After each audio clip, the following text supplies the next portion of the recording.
Back now, so we'll hand over to the ladies for another crack. Sorry about that, folks. We'll stop talking down to him. You said take it last time. Everybody else Okay. Here's the booze. Just so you all know, I've known Tracy for a very long time now. And going back to our high school years, whenever we were down, whenever there was love that didn't love us back, or whenever anything happened, Tracy was very beautiful and wrote us the most amazing poems. So we have tonight written one for her. And here it is. Frank and Leah, you're to blame for Tracy's wrong birth date and the wrong name. It set her up for all things to come. Now bear with us while we walk you through some. Her younger years seem fairly subdued, but in high school she learned a thing or two. A word of warning, don't push her too far, or like Sean Buckley, you'll end up with a bag of shit on your car. When Tracy was 15, she got so paralytic, and Ambo was called and off with the medics. When she woke up in hospital on the next morn, I'm sure Frank never wished she was ever born.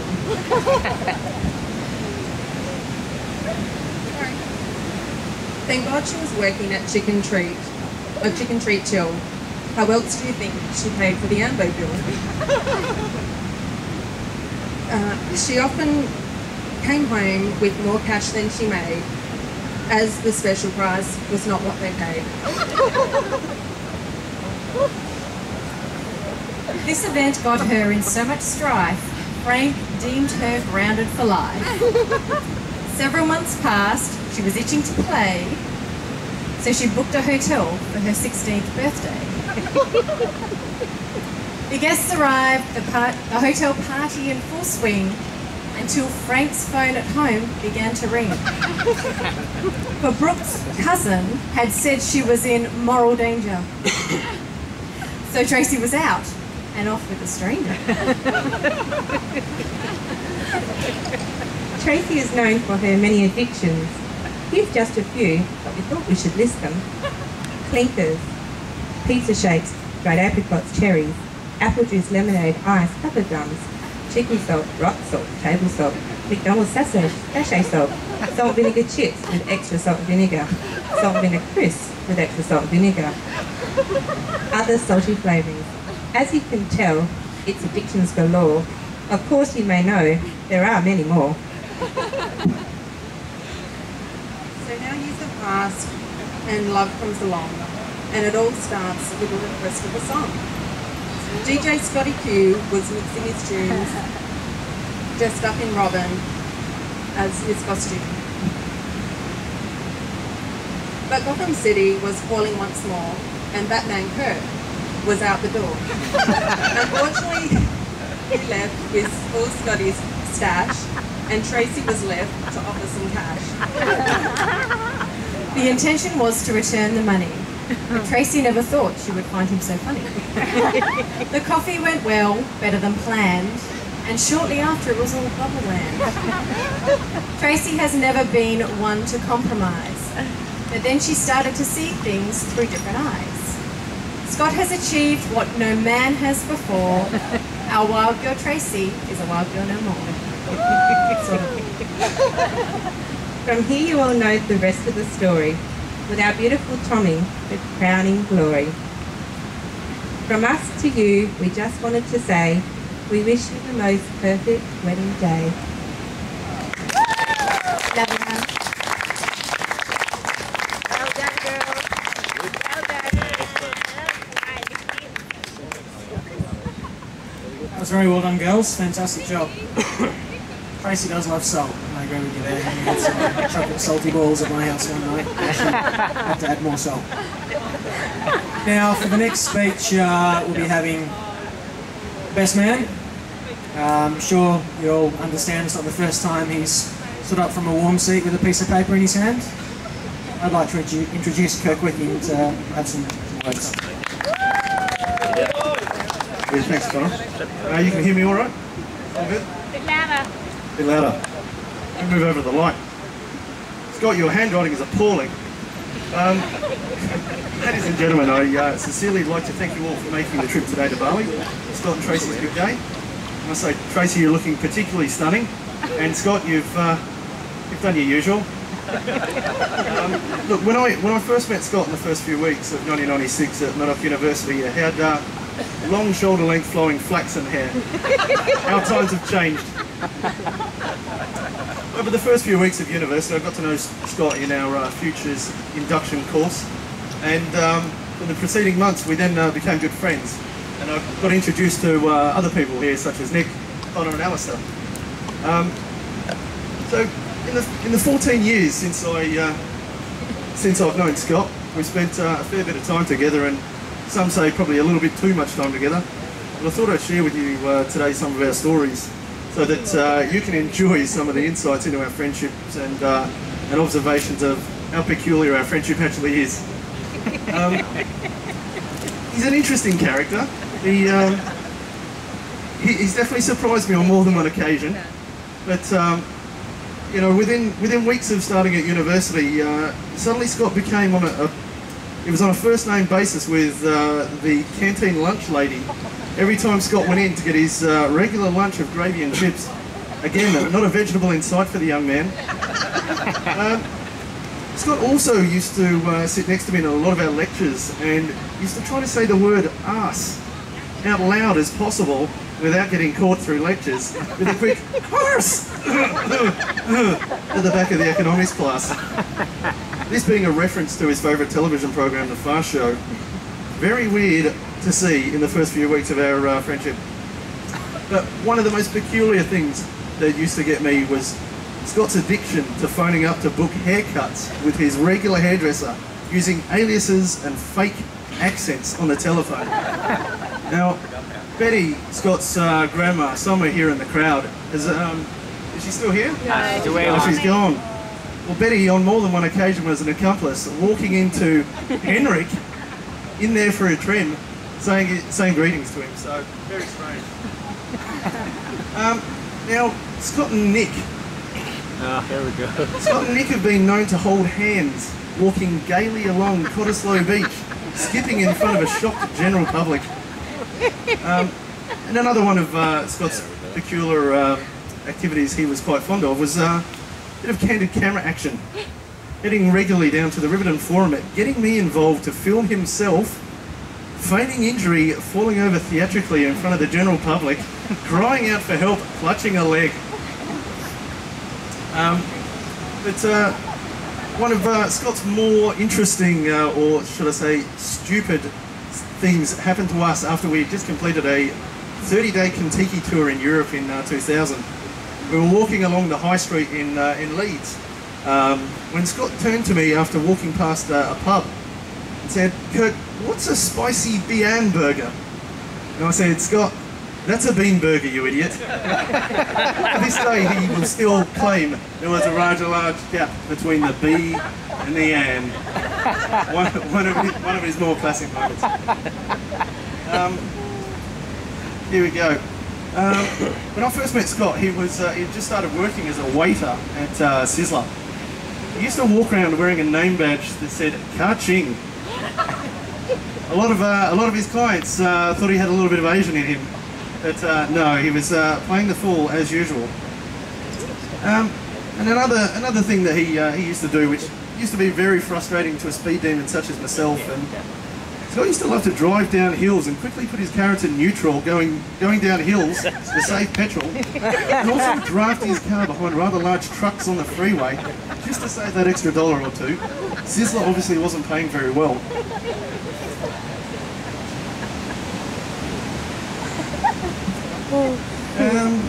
Not working. So, Connor, I know he had a crack at you at your wedding for being cheap, but you ain't got nothing on this guy. Back to the cheap tendencies of possibly the Quail clan. One Christmas, the boys were lucky enough to have their great uncle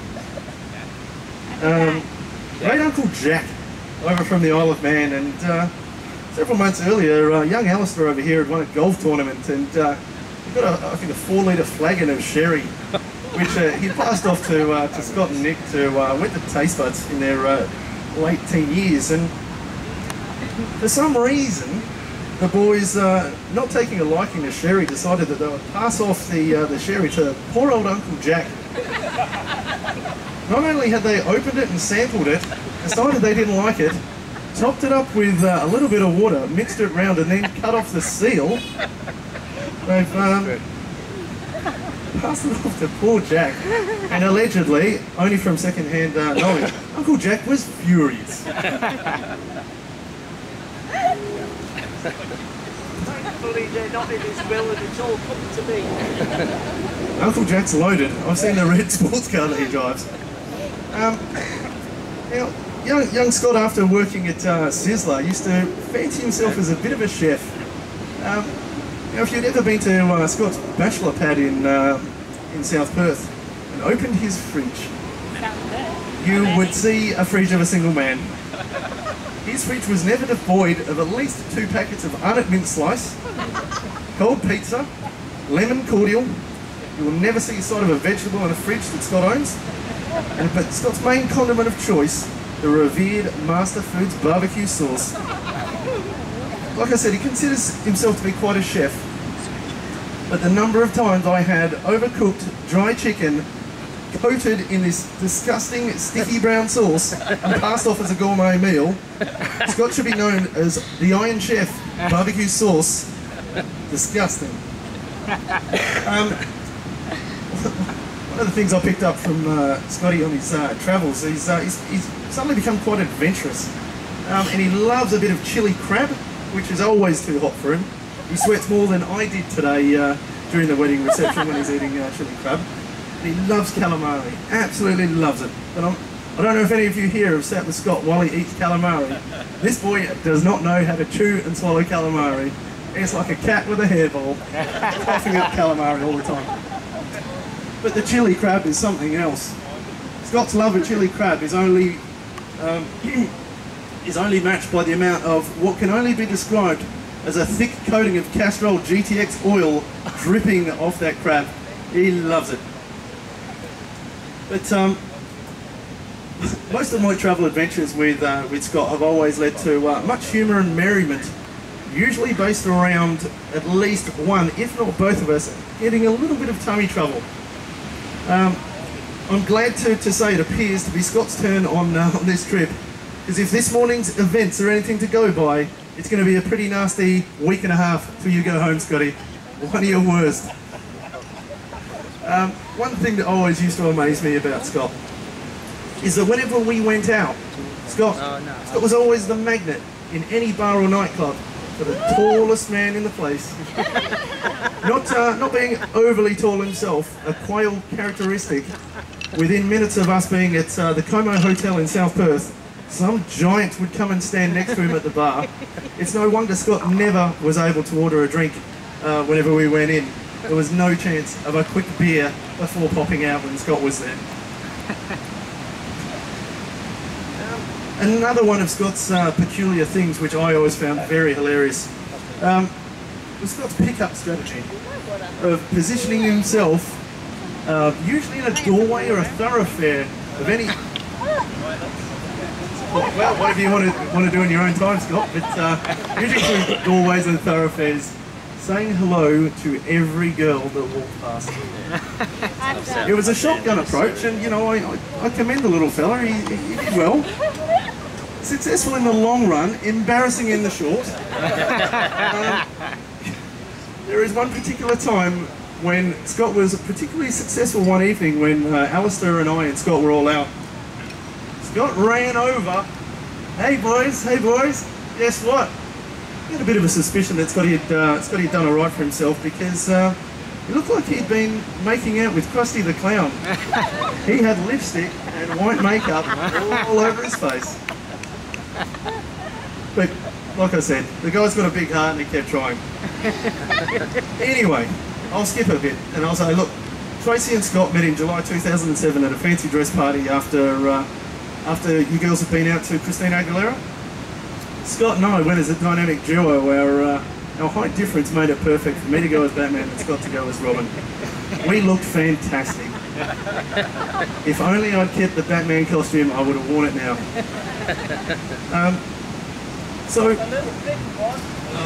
Don't get me started on the Little Britain costume. Anyway, the love affair of Scott's lifetime started that evening. If I hadn't turned from fighter pilot to wingman rather quickly, it could be the wicking marriage that we're here to tonight. The love affair blossomed, and it was absolutely gooey and disgusting right from the very start, and I see it still going today. What, you mean you see him?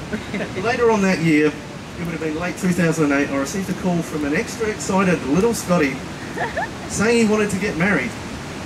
At first I said no, at which point he clarified he was actually referring to Tracy. He said, "Kirk, I finally found the one. I finally found the woman I want to get old, fat and bald with." I said, "Stop, maybe don't open with that line." Anyway, in February in Bali, the question was popped. And here we are, people, we're nearly 18 months later, here at the wedding of a glamorous couple. I've been through thick and thin with Scotty. We've travelled the world, and I've seen girlfriends come and go. And Scott, as it turns out, 76 was your lucky number. Tracy, this man will love you as long as he has oxygen in his lungs. He adores you so much. And you make an absolutely fantastic couple. Ladies and gentlemen, will you please charge your glasses? Mr. and Mrs. Scott and Tracy Quayle, mazel mazel, good times.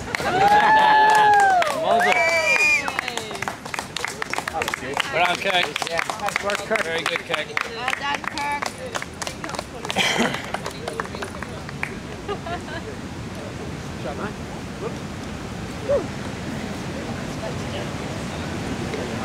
Yeah, good job, buddy. Kirk, that was excellent. Just wanted to rebut any reference towards me that was negative, which wasn't too bad, so it's quite good. Now for the next speech we're going to ask Scott to come up. I think most of you are probably wondering why Scott and Tracy decided to pick Bali, and I think you can all agree that Tracy looked lovely today in her wedding dress. Yeah. And it was nice to see that, she was lovely. And it was good to see Scott finally find a pair of pants that actually fit him, so obviously he had to come to Bali to find those short leg pants. I appreciate the, I think this is pretty much the second last time I'm going to have a chance to speak, so just wanted to spend 30 seconds just conveying my congratulations to both Scott and Tracy.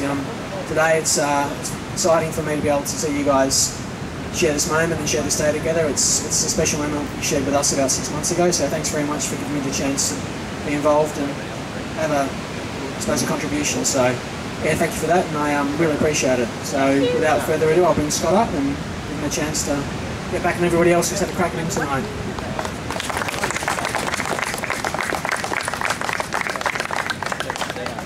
Hello.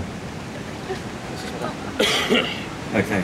I have written down something, but the first thing I wanted to do is just to thank everyone for their help today, and with Tommy being sick and stuff, like everyone's really pitched in, and it means a lot to Tracy and myself, so thank you for that.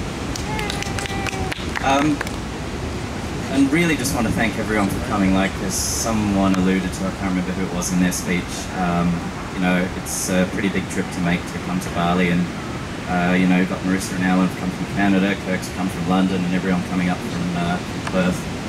It's pretty amazing, and it means a lot to us for you guys to spend this special day with us, and it's so nice to have people who mean the most to us in the world to all be gathered here together, and I'm sure I speak for Tracy and myself when I say it will be one of the most memorable nights of our life, so thank you all for being part of it. So, here I am, a married man, and I always knew I'd meet Tracy one day. Obviously I didn't know who would be Tracy. If I was being honest with you, I actually thought it would be someone with a more exotic name.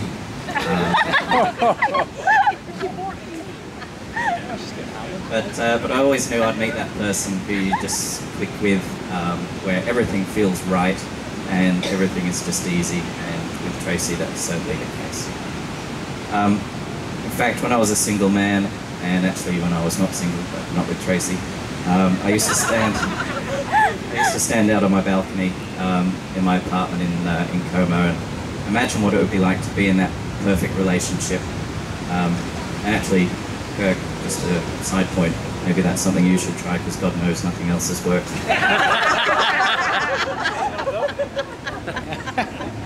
I'm sure you'll find the right person. Anyway, I used to imagine this perfect partner and someone who is beautiful to the eye, and looking at Tracey tonight, I've done one.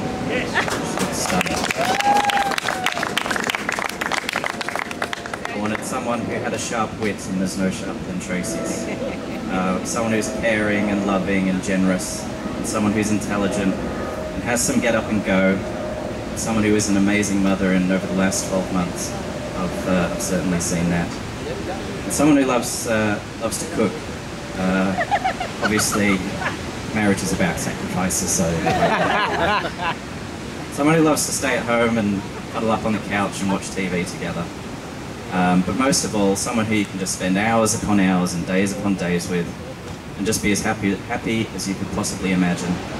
And for those of you who remember, when Tracy and I first met, we did spend days upon days together.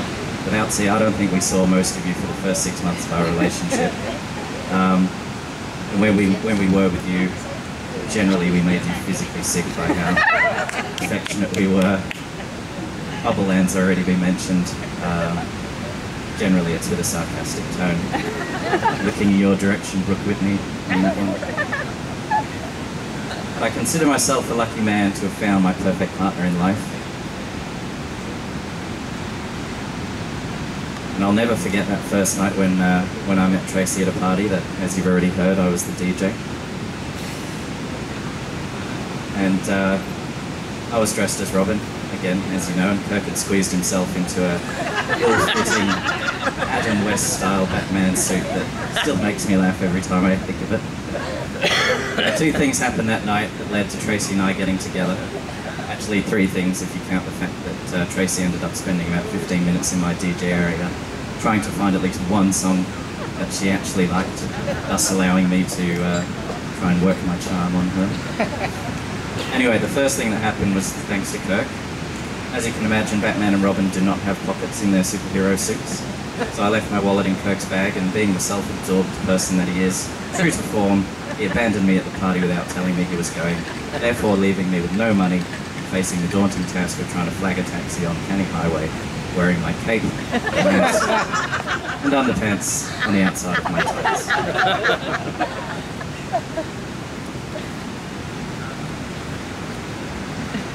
The second thing that happened was thanks to Brooke.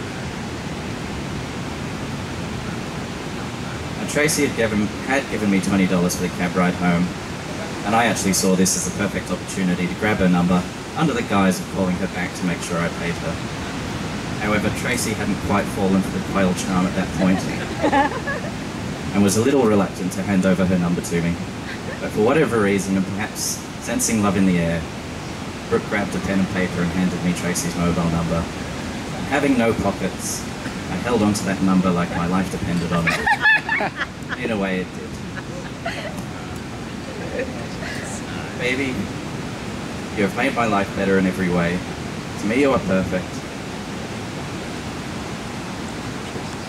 Aww, sweet. Come on, Scott.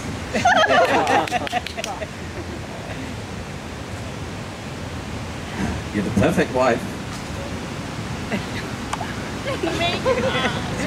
You can do it. Perfect mother. I'm doing this. And I love creating the perfect life with you. Thank you for choosing me. My wife.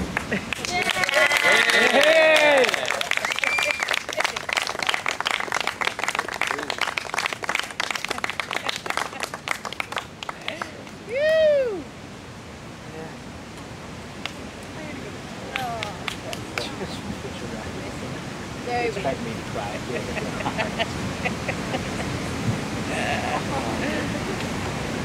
Made me cry. Okay, good work, Scott. It's hard work here. Trying to get a bit choked up. All that stuff going on. We're running a bit behind time, so we're going to jump straight into the cake. If you guys want to get Scott some tissues. Your makeup's running, mate. Alright, we've got about 5 minutes and we'll head into the cake. So, cocktails are free, which is amazing for a wedding. I've never been to a wedding with free cocktails, so our table's making the most of it. I hope you guys are as well. So about 5 minutes we'll get stuck into the cake, and then that's pretty much the end of the formalities. We'll have the first dance after that, and away we go. So thanks for your patience during the speeches. I know some of them are a bit drawn out, Kirk's especially. But yeah, thanks for your audience and engagement. We appreciate that. In a few minutes we'll have the cake, and then we'll have a bit of a shindig. Thank you.